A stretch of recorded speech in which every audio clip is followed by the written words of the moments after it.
आप देख रहे हैं एसीआई न्यूज, भ्रष्टाचार और जुर्म के खिलाफ हर पल आपके साथ।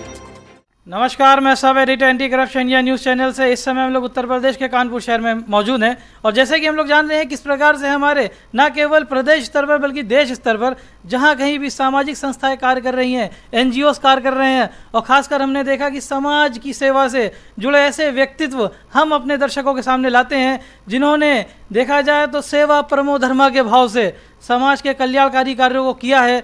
और समाज से जुड़े ऐसे लोग जहाँ तक कि शासन और प्रशासन की पहुँच नहीं हो पाती है उनको वो पूरी तरह से शासन प्रशासन से मदद मुहैया कराते हैं। बल्कि हम ये भी देखते हैं कि साथ साथ ऐसे व्यक्ति जिसके पास संसाधनों की कमी होती है उन तमाम संसाधनों की पूर्ति के लिए वो तमाम ज़राओं को उन तक पहुंचाते हैं। इसी क्रम में हम लोग देख रहे हैं कि हमारे पास एक जो है anti corruption India news channel में किस प्रकार के जो एनजीओ हैं जिनका सर्वे किया जाता है, इसी प्रकार से एक समाज सेवी हैं। सीधे हम आइए इससे रूबरू कराते हैं। जी, आपका शुभ नाम? मेरा नाम कपिल सब्बरवाल है।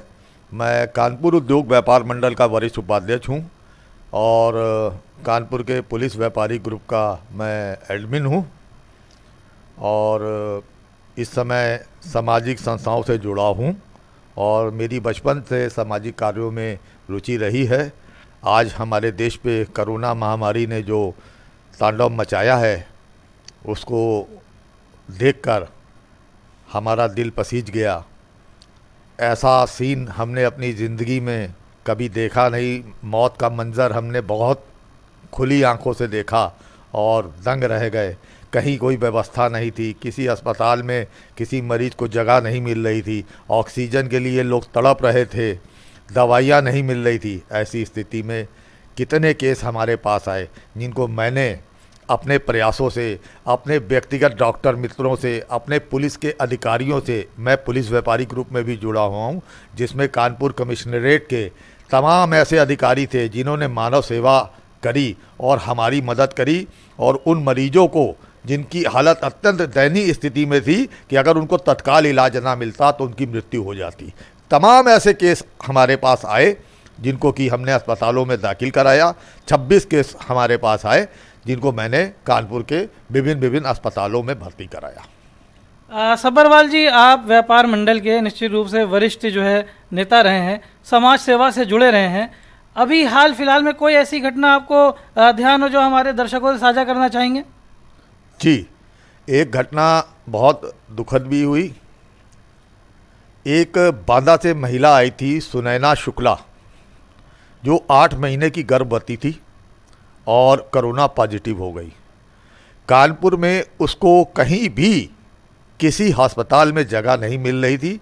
उसका बम्बई से आया भाई गुरु शुक्ला ऑक्सीजन सिलेंडर गाड़ी में ले करके भटकता रहा और उसको कहीं पे जगह नहीं मिली।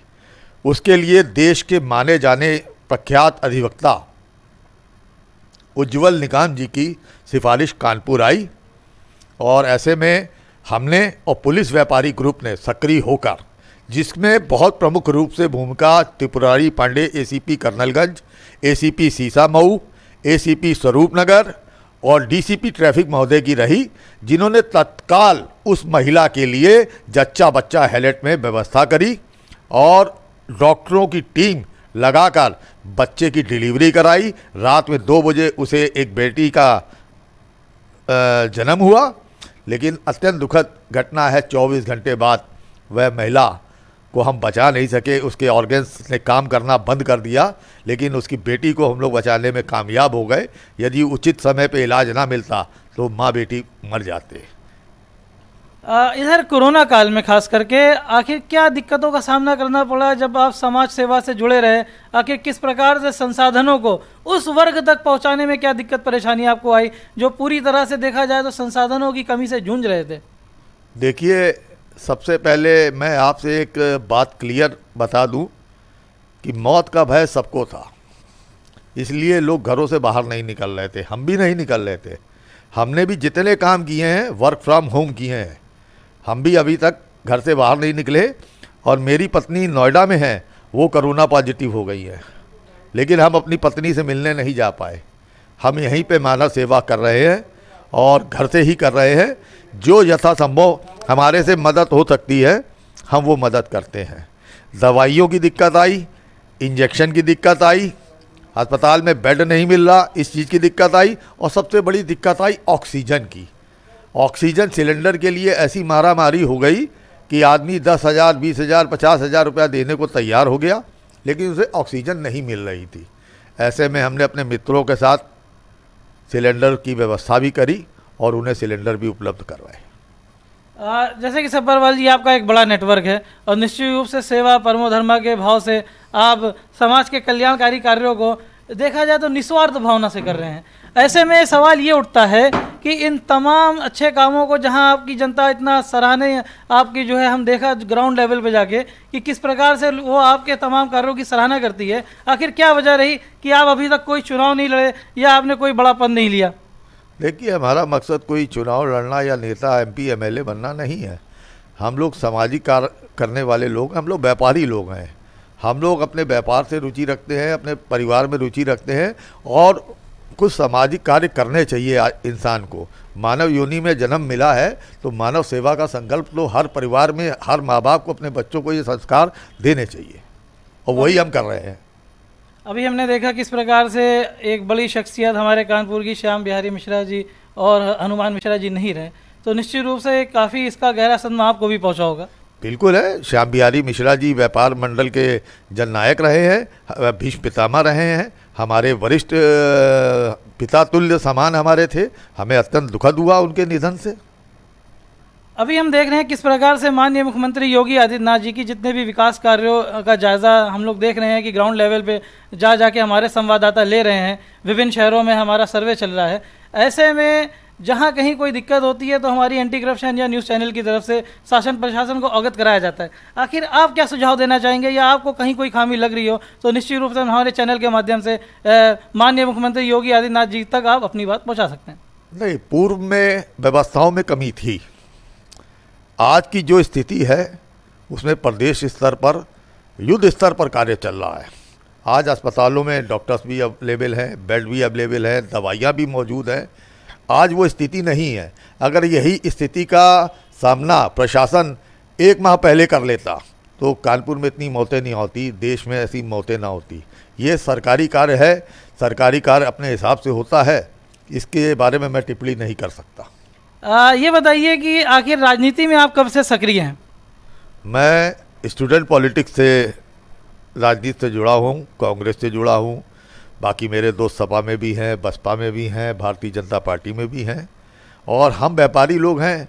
व्यापार मंडल में सभी विचारधारा के लोग व्यापारी रहते हैं और हम लोग सब मिलके ही रहते हैं। हमारे बीच से ही वो लोकसभा और विधानसभा में जाते हैं।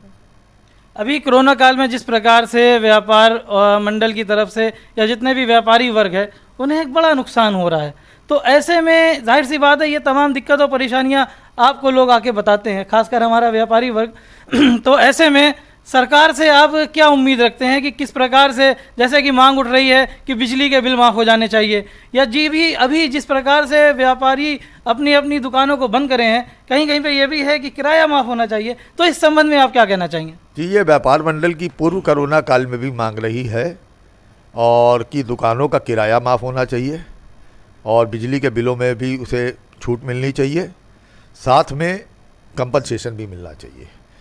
मिडिल क्लास का व्यापारी जो, और निचले वर्ग का व्यापारी जो छोटा व्यापारी है, उसके लिए सरकार ने कोई व्यवस्था नहीं करी है।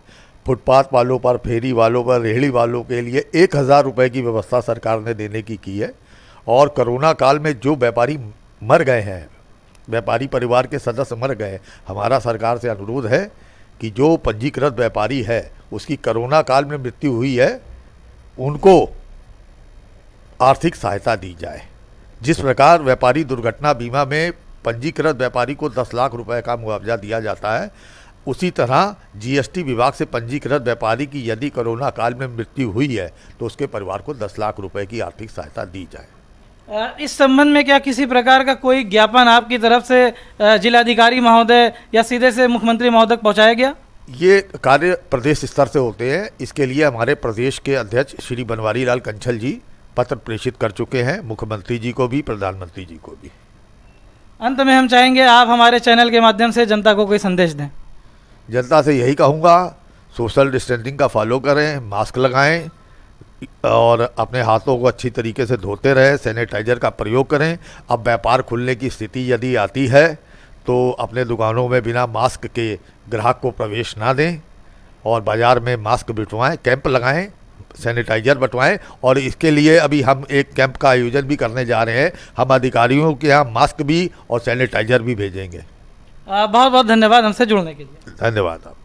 ये थे हमारे साथ कपिल सब्बरवाल जी, और हम देख रहे हैं किस प्रकार से समाज के कल्याणकारी कार्यों में इन्होंने न केवल बढ़ चढ़ के हिस्सा लिया है, बल्कि वो वर्ग जो पूरी तरह से संसाधनों की कमी से जूझ रहा था उन तक संसाधन पहुंचाए हैं, उनकी बात शासन प्रशासन तक पहुंचाई, उनको उन्होंने सीधे सीधे न केवल मदद मुहैया कराई बल्कि न्यायोचित सरकार की तरफ से जो भी मुआवजा था वो भी इन्होंने दिलवाया है। और साथ ही हम अपने चैनल के माध्यम से ये मांग करते हैं कि किस प्रकार से इस प्रकार के जो समाज सेवी हैं उनका जिस प्रकार से सराहना आम जन कर रही है, निश्चित रूप से निस्वार्थ भाव से कर रहे हैं। इन्होंने अभी तक कोई चुनाव नहीं लड़ा है, चाहे जनता की मांग होने के बावजूद ना अभी तक इन्होंने विधायक या सांसद का चुनाव लड़ा। लेकिन हम अपने चैनल के माध्यम से निश्चित रूप से जिस प्रकार की ये शख्सियत हैं, हम चाहेंगे कि समाज इनसे प्रेरणा ले और आने वाले समय में इस प्रकार के और भी जो समाज के ऐसे व्यक्तित्व जिनसे कि हमारा आज का युवक प्रेरणा ले सकता है, निश्चित रूप से हमने चैनल के माध्यम से आपको अवगत कराएंगे। बाकी खबरों के लिए भी राष्ट्रीय और अंतर्राष्ट्रीय स्तर की देखते रहें एंटी करप्शन इंडिया न्यूज़। तब तक के लिए बने रहे हमारे चैनल से। धन्यवाद। जय हिंद। सब्सक्राइब करें हमारे YouTube चैनल को और बने रहें हमारे साथ।